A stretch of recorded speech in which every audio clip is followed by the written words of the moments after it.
The EMBA study tour with the Sydney Business School was a remarkable experience, both personally and professionally, due to the learning developed from exposure to such a vast array of companies. The technology company Huawei was an absolute standout. The level of detail in their presentations was like no other that I'd ever experienced or encountered. They had this vision for a smart city, the vision to build a better connected world. Now, this was all good, but the level of planning, of research, and the detail in their communication, that left you inspired. I commented to a few colleagues, it's no surprise that Huawei are listed as one of the top 100 brands in the world. Exceptional. Now, visiting Huawei allowed myself and the cohort really a vision into the future of data monetization of what we hadn't imagined. One thing I did like was the idea of spending 10% of revenue on research and development.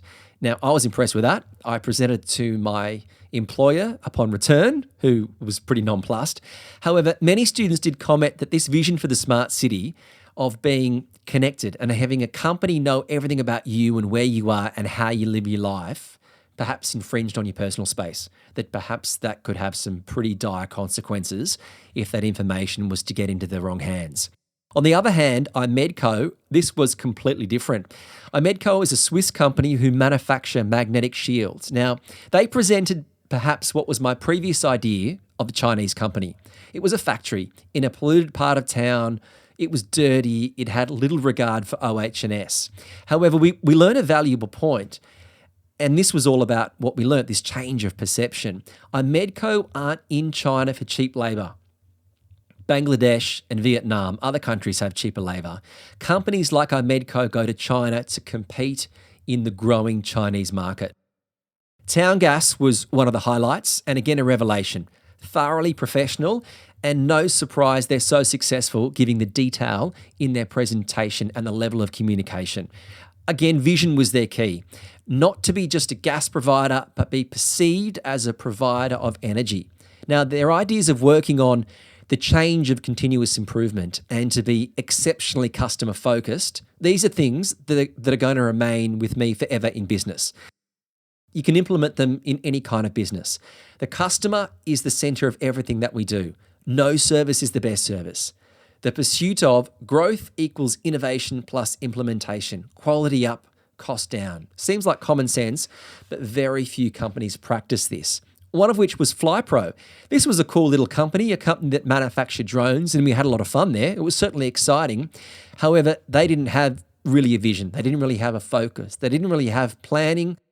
And we walked away thinking, yeah, this is fun, but they're quite poor in their planning compared to so many companies we visited, and we couldn't see them lasting very long given what they're in is such a crowded marketplace.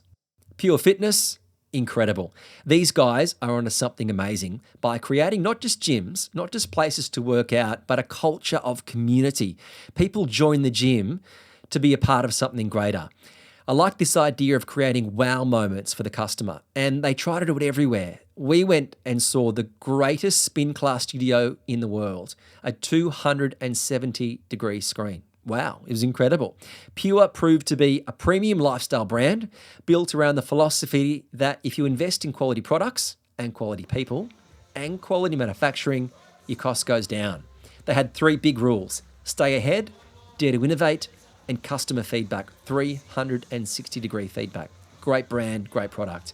After Hong Kong and China, we ventured to Vietnam. And again, what we learnt was my perceptions were wrong. I thought that Da Nang would be a smelly, dirty city.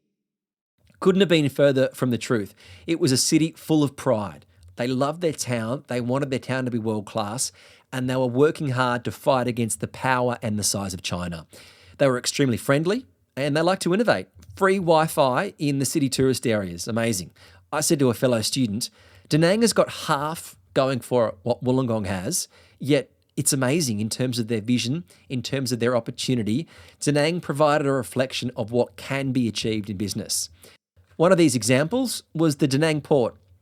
Here is a great example that's a creation of investment opportunities. They see themselves as the gateway in this east-west economic corridor, passing through 4 countries and 6 economic zones. New developments were all around, beautiful coastlines, and the beaches were incredible, as was the Greg Norman Golf Course. Now, this had double the forecast in customers, but wasn't without its challenges. They commented that their biggest challenge is educating the staff in languages. Visitors have got to arrive from Australia, China, Russia, Korea, Japan, and the caddies and the staff are all expected to speak the local language of the customers. Overall, it left me with some amazing life lessons, business lessons, and two key things I took out of it. Not everything is as you perceive, especially in China, but also with the right vision and the right planning, you can believe in the art of the possible. It was a tremendous experience.